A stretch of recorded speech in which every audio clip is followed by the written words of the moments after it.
الحمد لله وكفى وسلام على عباده الذين اصطفى أما بعد فأعوذ بالله من الشيطان الرجيم بسم الله الرحمن الرحيم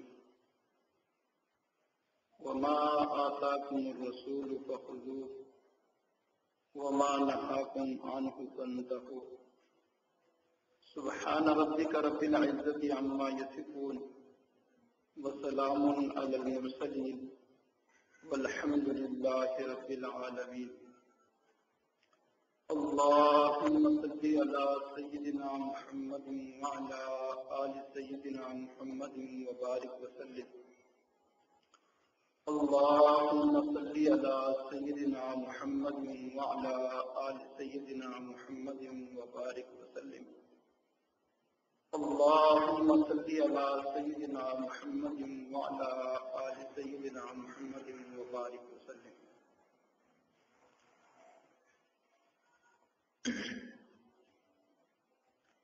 اللہ تعالیٰ کا ارشاد ہے وَمَا آتَاكُمُ الرَّسُولُ فَخُذُوهُ وَمَا نَهَاكُمْ عَنْهُ فَانْتَهُوا نبی علیہ السلام جو کچھ تمہیں دیں اسے لے لو اور جس چیز سے تمہیں منع کریں تمہیں روکیں یا تمہیں نہ دیں اس سے تم رک جاؤ۔ یہ آیت دراصل نازل تو مال طے کے بارے میں ہوئی، مال غنیمت کے بارے میں ہوئی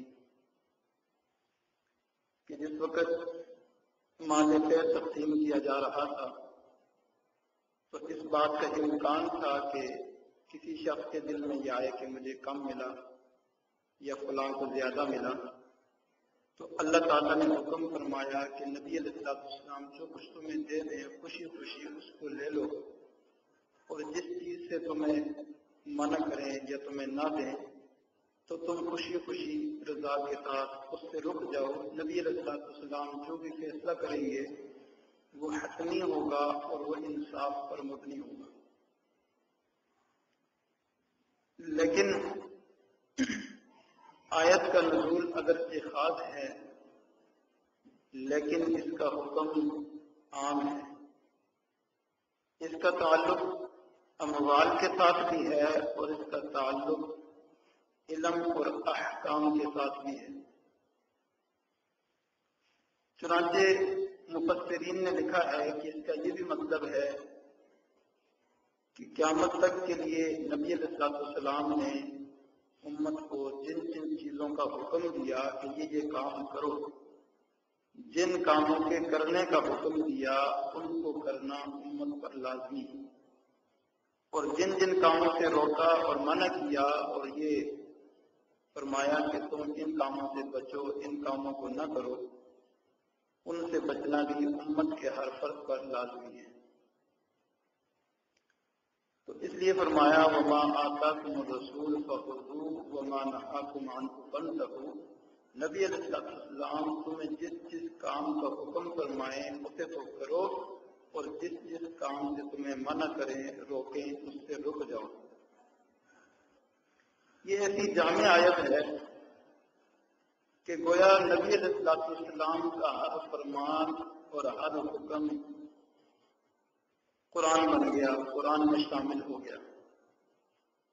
مثال کے طور پہ ایک دفعہ حضرت عبداللہ ابن مسعود رضی اللہ تعالی عنہ نے ایک شخص کو دیکھا کہ اس نے حالت احرام میں سلے ہوئے کپڑے پہنے ہوئے تھے، تو انہوں نے فرمایا کہ آپ سلے ہوئے کپڑے نہ پہنیں کیونکہ نبی علیہ السلام نے ان سے منع فرمایا۔ تو وہ شخص کہنے لگا کہ کیا یہ حکم قرآن میں بھی ہے؟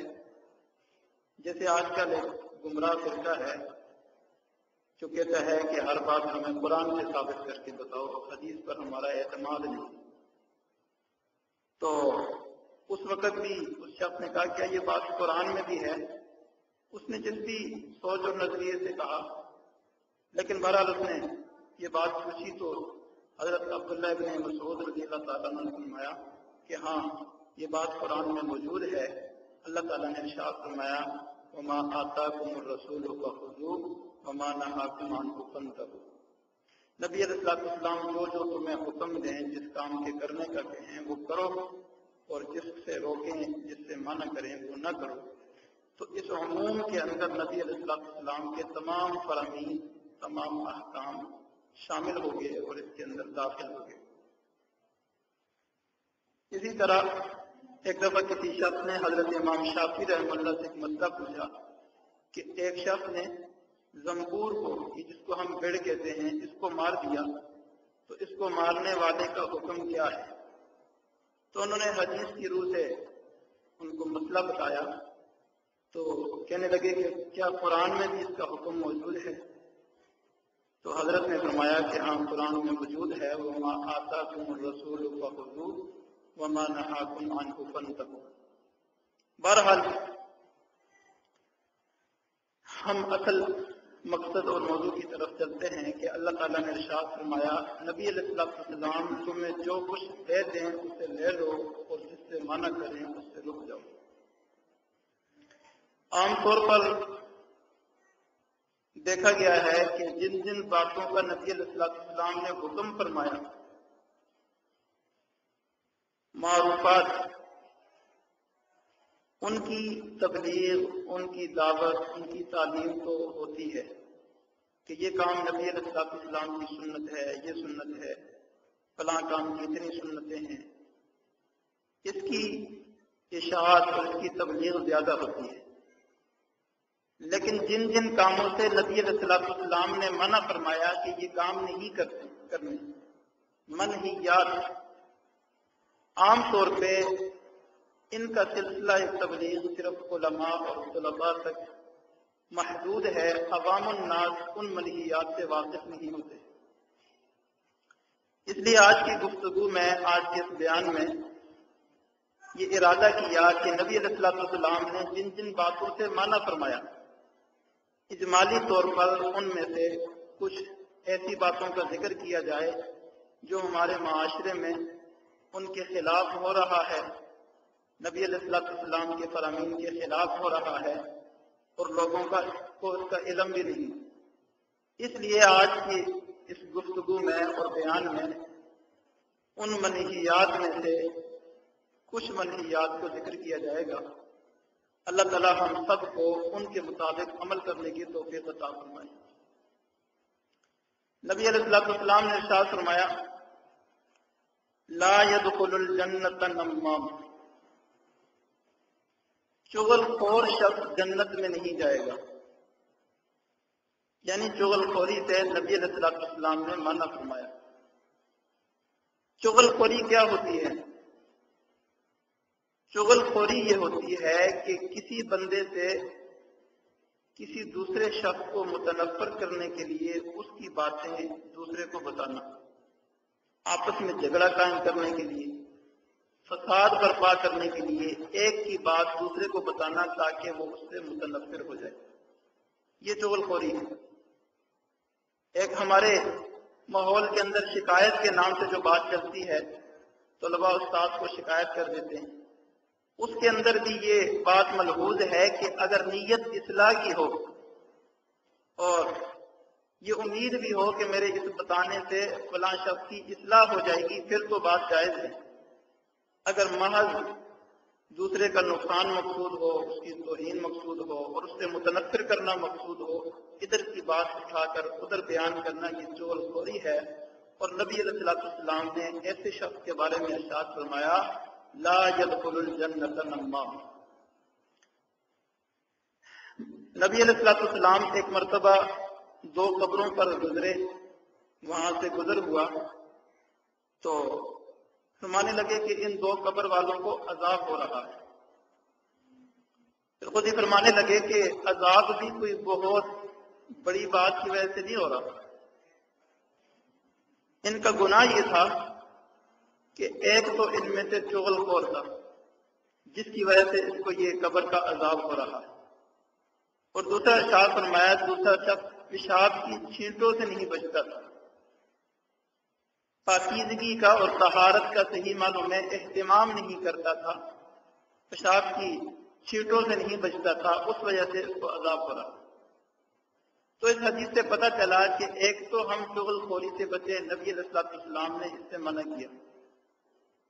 ہم دیکھیں، احتیاط کریں کہ کہیں ہم ادھر کی باتیں ادھر، ادھر کی باتیں ادھر پہنچانے والوں میں سے تو نہیں ہیں۔ اور دوسرا، ہم پاکیزگی اور طہارت کا اہتمام کریں کہ پیشاب کی چھینٹوں سے اپنے آپ کو بچائیں، کہیں اس وجہ سے ہمیں قبر کا عذاب نہ ہو جائے۔ نبی علیہ السلام نے اپنے صحابہ کرام سے فرمایا، لا یبلغنی احد من اصحابی عن احد شیئا، میرے اصحاب میں سے کوئی شخص کسی ساتھی کے بارے میں مجھ سے کوئی ایسی ویسی بات نہ کیا کرو۔ اگر کہیں خطرہ ہو کہ اگر یہ بات ہم نبی علیہ السلام کو نہیں بتائیں گے تو فساد ہو جائے گا، خرابی ہو جائے گی، نقصانات ہوں گے، اس کی اصلاح کے لیے تو بتانے کی اجازت تھی، لیکن خواہ صرف نبی علیہ السلام کے دل میں اس ساتھی کی محبت کم کرنے کے لیے کوئی بات بتا دینا۔ فرمایا، لا یبلغنی احد من اصحابی عن احد شیئا، کوئی صحابی کسی دوسرے صحابی کے بارے میں ایسی ویسی باتیں میرے سامنے نہ کیا کرو، اس لیے کہ فإنی احب، میں یہ چاہتا ہوں، ان اخرج الیکم وانا سلیم الصدر، میں تمہارے پاس آؤں اور میرا سینہ سب کے بارے میں صاف ہو، کسی ساتھی کے بارے میں میرے دل میں میل نہ ہو اور میرے دل میں اس سے تنفر نہ ہو، نفرت نہ ہو۔ تو اس لیے میرے سامنے ادھر ادھر کی باتیں نہ کیا کرو ساتھیوں کی۔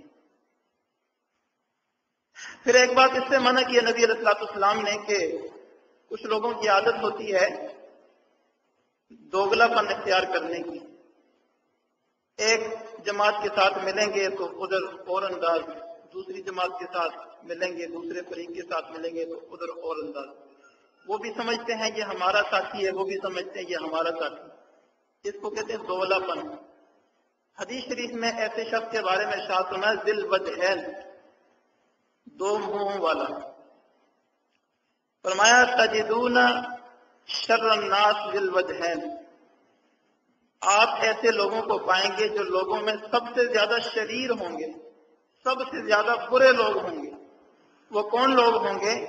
ارشاد فرمایا، وہ ایسے شخص ہوں گے، ایسے لوگ ہوں گے، الذی یاتی ہؤلاء بوجہ وہؤلاء بوجہ، ان کے پاس آئے تو اور بات کی، ادھر گئے تو اور بات کی۔ اور یہ عام آج کل چل رہا ہے، دوگلا پن لوگ اختیار کرتے ہیں، خصوصاً جو سیاسی لوگ ہیں یا جن کا سیاسی ذہن ہے۔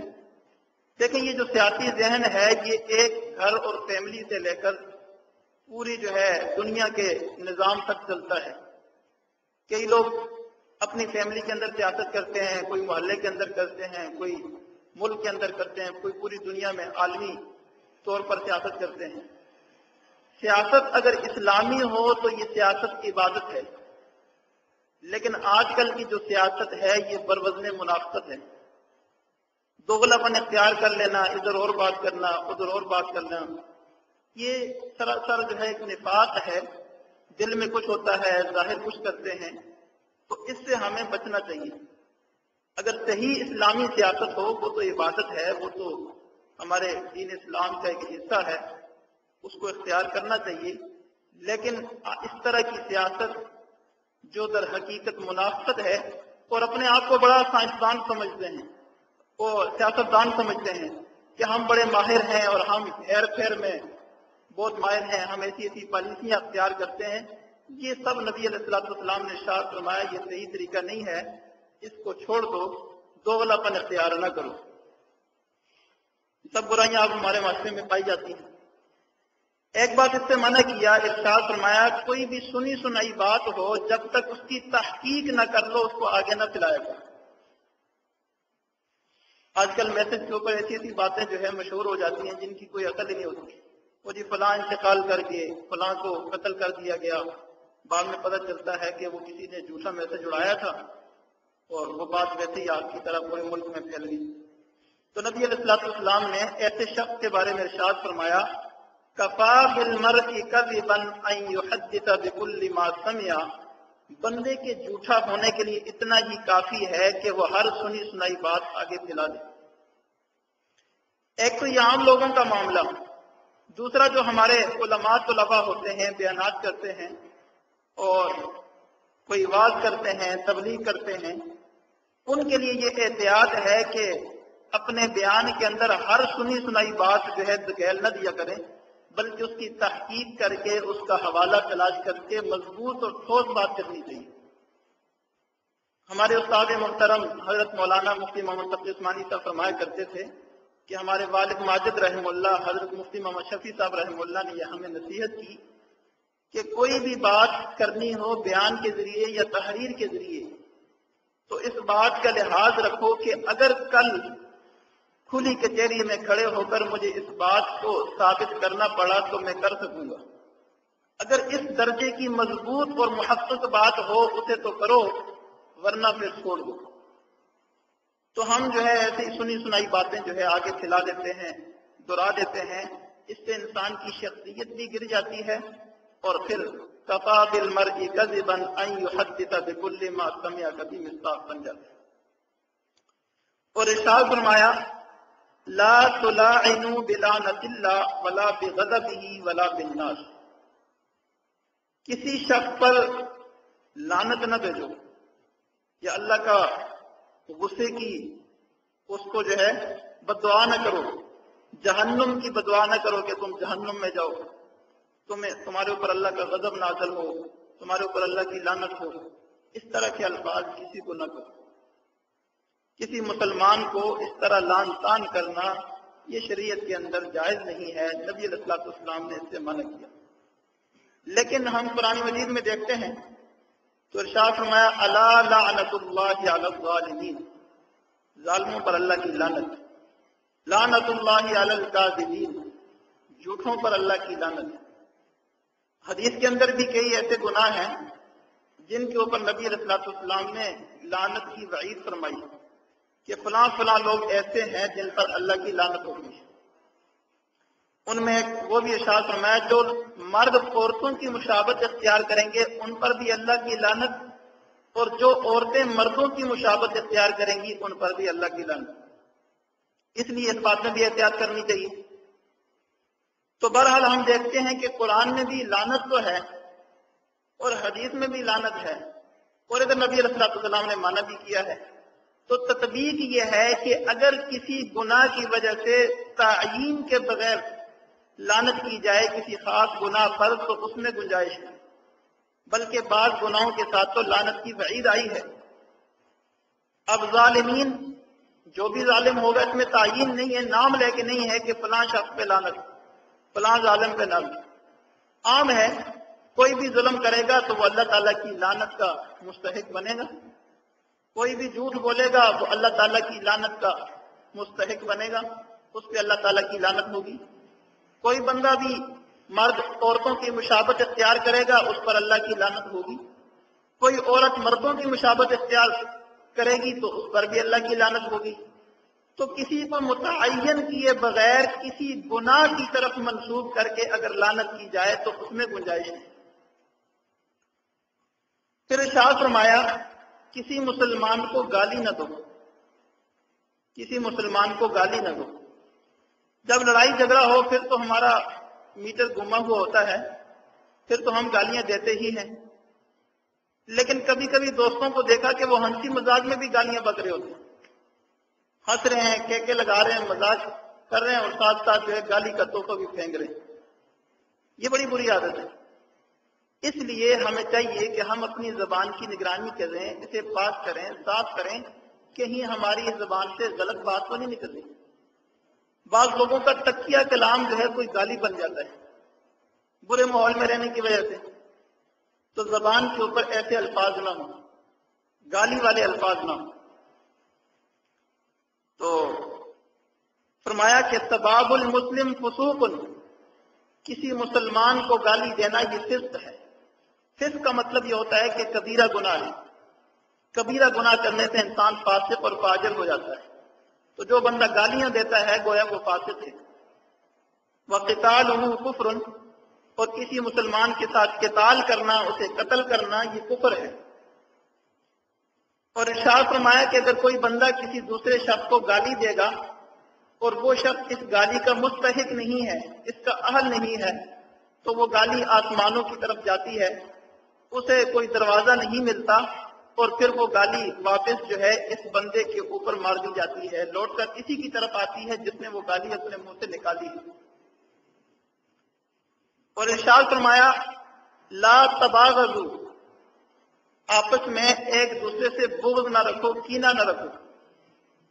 بغض اور کینہ کا مطلب یہ ہوتا ہے کسی نے آپ کے ساتھ کوئی اچھا معاملہ نہ کیا، آپ کے ساتھ کوئی برا سلوک کیا، ٹھیک ہے اس نے کر لیا، لیکن اب ہم دل میں بات رکھ لیتے ہیں کہ اس نے فلاں موقع پہ میرے ساتھ یہ سلوک کیا تھا، لہذا ملنے دو، موقع چھوڑوں گا میں بھی نہیں۔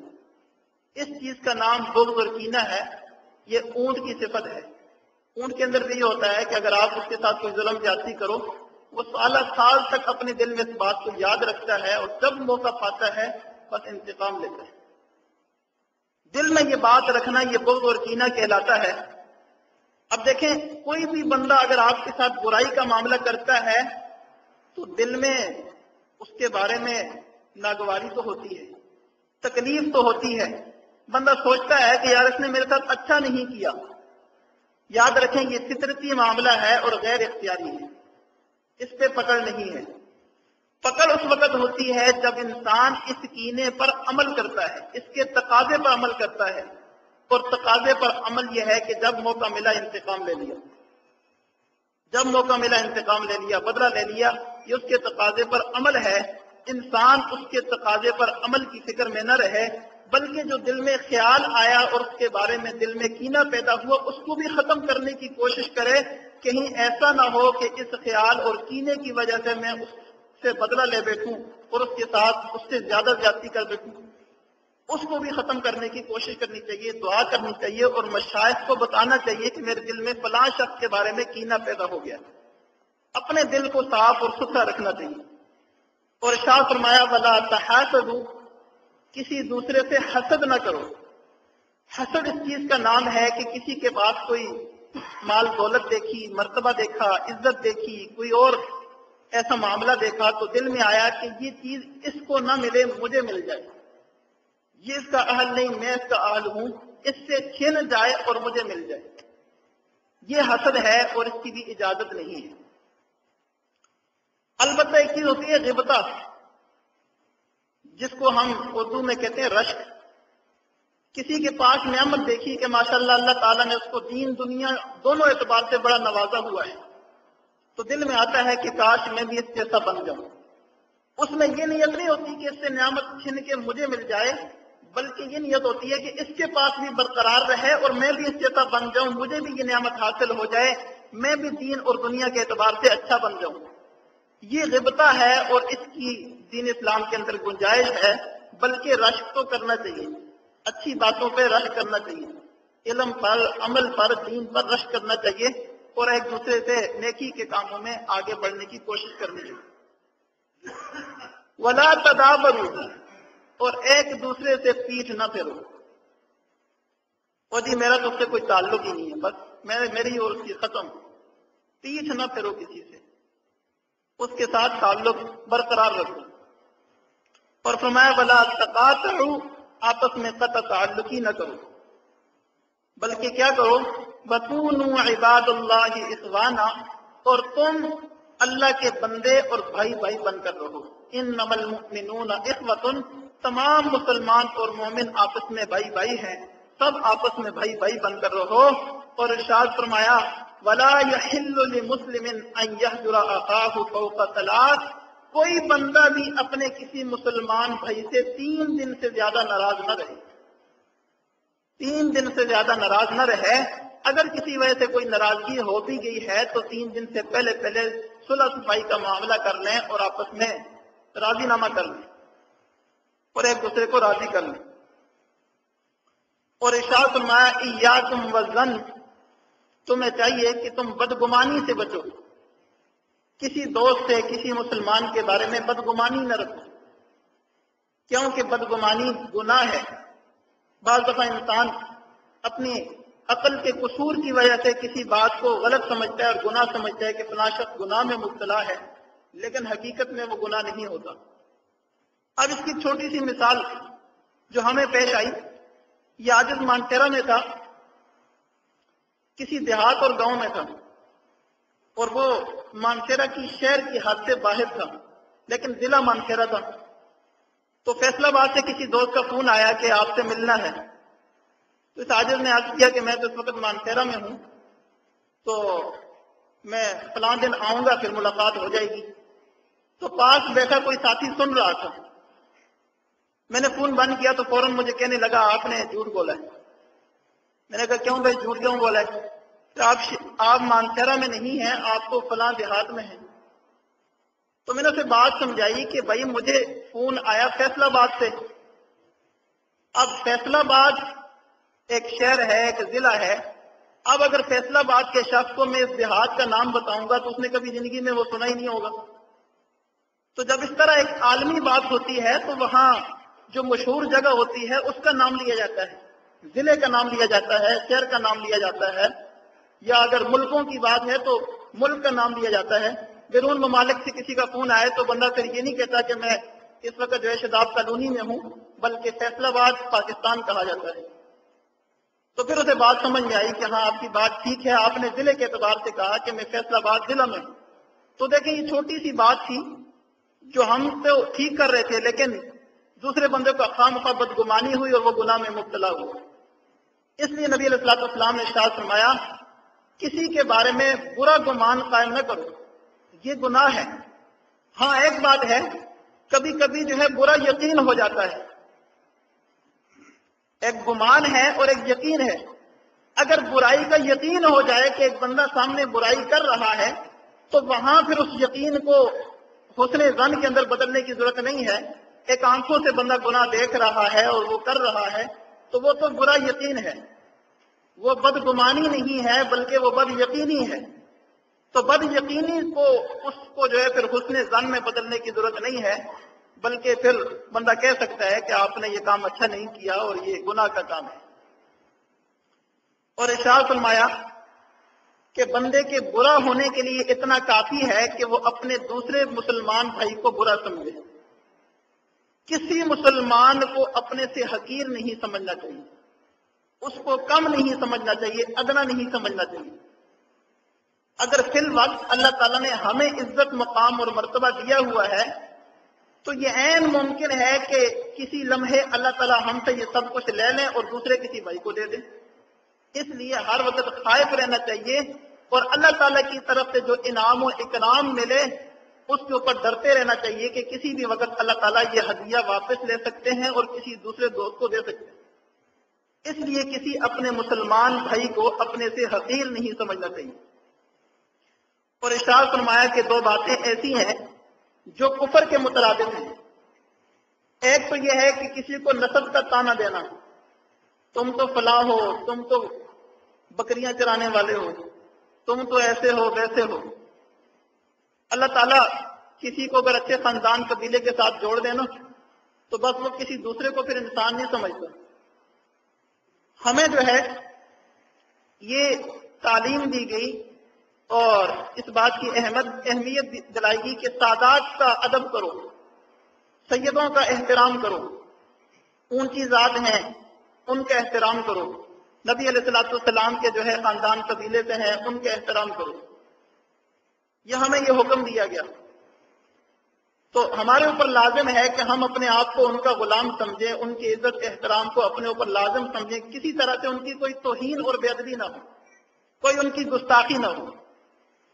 لیکن جس شخص کو اللہ تعالیٰ نے سید بنا دیا ہے اسے بھی چاہیے کہ وہ دوسروں کو بھی انسان سمجھے۔ ان کی ذات تو ہے لیکن وہ یہ نہ سمجھے کہ بس پھر دنیا میں سید ہی سید ہے، باقی سارے جو ہے۔ اصل دار و مدار اسلام کے اندر عزت اور مقام کا تقوی پر ہے۔ ایک سید ہے لیکن وہ اللہ رسول کی بات کو نہیں مانتا تو مقام اس کا بلند نہیں ہوگا، مقام بلند اس کا ہوگا جو اللہ اور رسول صلی اللہ علیہ وسلم کی اطاعت زیادہ کرتا ہے۔ ان اکرمکم عند اللہ اتقاکم، اللہ تعالیٰ کے ہاں تو معزز وہ ہے جو زیادہ متقی اور پرہیزگار ہو۔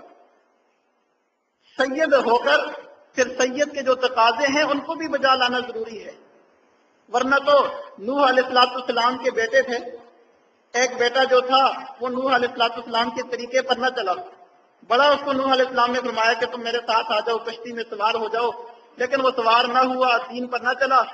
آخر نوح علیہ السلام نے اللہ تعالیٰ سے دعا کی، اللہ میری اہل تو ہے، میری اولاد تو ہے، ایک نبی کی اولاد ہے، آپ اس کو جو ہے بچا لیجیے، اس کو عذاب میں مبتلا نہ فرمائیں۔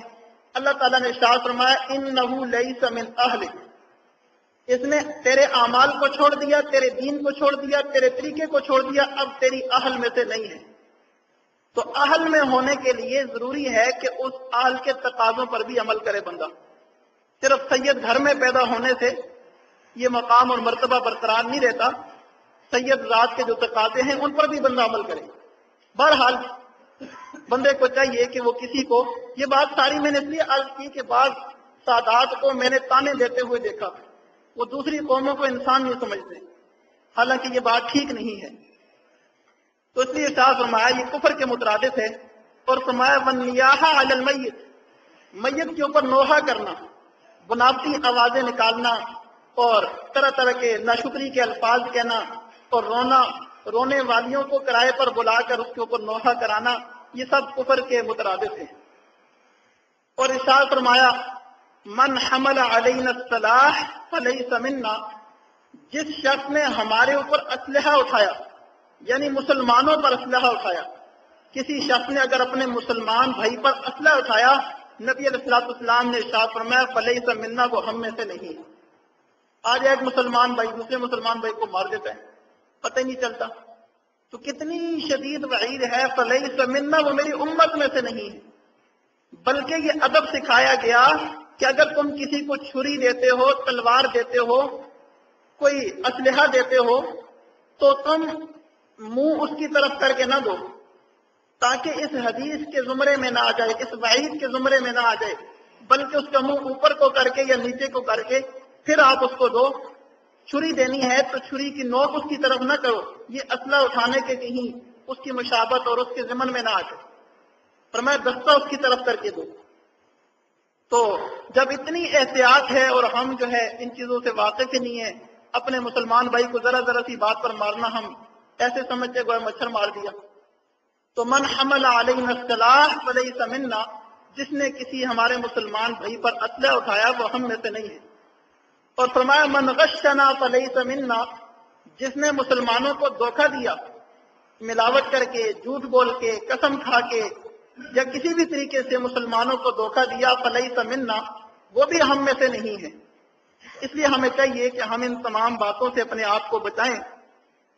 اور نبی علیہ السلام نے ارشاد فرمایا اذ کنتم ثلاثا فلا يتناجى اثنان دون الاخر حتى تختلطوا بالناس، جب تین بندے بیٹھے ہوں، تین بندے، تو دو بندے علادہ ہو کے آپس میں سرگوشی نہ کریں، کیونکہ تیسرا شک میں مبتلا ہوگا، پتہ نہیں میرے بارے میں بات کر رہے ہیں۔ بلکہ ارشاد فرمایا کہ اگر تین بندے بیٹھے ہیں، ایک کی زبان اور ہے، تو دو بندے اپنی علادہ زبان میں بھی بات نہ کریں، اسے شک ہوگا پتہ نہیں یہ پشتوں میں کیا بول رہے ہیں، پتہ نہیں یہ اپنی زبان میں کیا بات کر رہے ہیں۔ ہاں زیادہ لوگ ہوں، 4-5 ہوں، تو پھر دو بندوں کا آپس میں سرگوشی کرنے کا کوئی حرج نہیں ہے، اس کی گنجائش ہے۔ اور ارشاد فرمایا لا تعود فی صدقتک، اگر تم کسی کو کوئی ہدیہ دے دو تو ہدیہ دینے کے بعد کسی ذاتی رنجش کی وجہ سے اس ہدیے کو واپس نہ لو، اس ہدیے سے رجوع نہ کرو، کیونکہ ہدیہ دے کر واپس لینا ایسے ہے جیسے تھوک کر پھر اسے چاٹ لینا، اور تھوک کر چاٹنا یہ کتے کی علامت ہے۔ حدیث شریف میں باقاعدہ ذکر آیا جس طرح کتا تھوک کر چاٹ لیتا ہے، جو بندہ ہدیہ دے کر صدقہ دے کر واپس لیتا ہے اس کی مثال بھی ایسے ہی ہے۔ بلکہ ارشاد فرمایا یہاں تک بھی احتیاط بتائی کہ اگر کسی کو ہدیہ دو تو ہدیہ دینے کے بعد دوبارہ خرید کر بھی اس سے واپس نہ لو، تاکہ کہیں اس حدیث اور حکم کے زمرے میں نہ آ جائے۔ اور ارشاد فرمایا لا تاکلوا بالشمال فإن الشیطان یاکل ویشرب بشمالہ، تم بائیں ہاتھ سے کھانا نہ کھاؤ، بائیں ہاتھ سے پانی نہ پیو۔ کھانا تو اکثر لوگ دائیں سے ہی کھاتے ہیں، لیکن بہت سارے لوگوں کو دیکھا وہ کھڑے ہو کر بائیں ہاتھ سے پی رہے ہوتے ہیں بوتل سے، تو بائیں ہاتھ سے پیو بھی نہیں، بائیں ہاتھ سے کھاؤ بھی نہیں، کیوں؟ اس لیے کہ شیطان بائیں ہاتھ سے کھاتا ہے، بائیں ہاتھ سے پیتا ہے۔ اگر تم بائیں ہاتھ سے کھاؤ گے پیو گے تو شیطان کے ساتھ تمہاری مشابہت ہو جائے گی۔ شیطان کی مشابہت سے بچو اور جو ہے اللہ اور اس کے رسول صلی اللہ علیہ وسلم کی اطاعت کرو۔ اور ارشاد فرمایا نجومیوں سے بچو۔ یہ بڑی اہم بات اور آخری بات ہے، نجومیوں سے بچو۔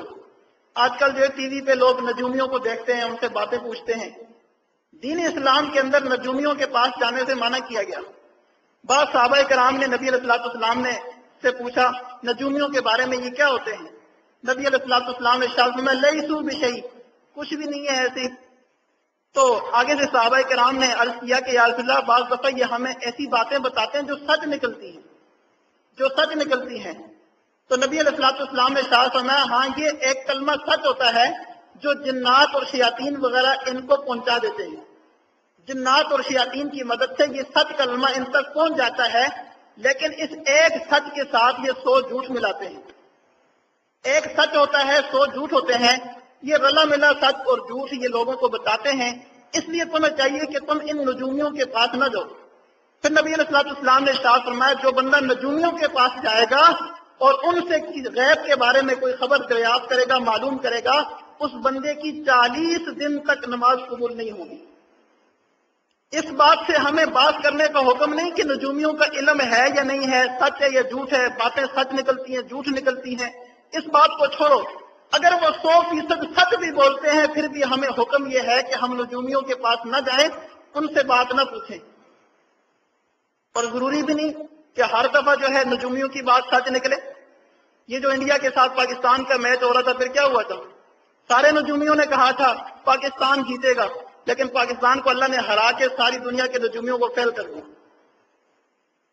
تو اس لیے ہمیں جو حکم ہے نجومیوں سے، چاہے ان کی بات 100% سچ نکلے، لیکن نجومیوں کے پاس ہم نہ جائیں، ان سے بات نہ پوچھیں، اپنی ہاتھ کی لکیریں دکھانے کی کوئی ضرورت نہیں ہے۔ جو تقدیر اللہ تعالیٰ کے ہاتھ میں ہے، اچھی ہے بری ہے، اللہ تعالیٰ نے جیسے فیصلہ کرنا ہے ویسے ہو جائے گا۔ ہمارا ایمان اللہ تعالیٰ پہ ہے۔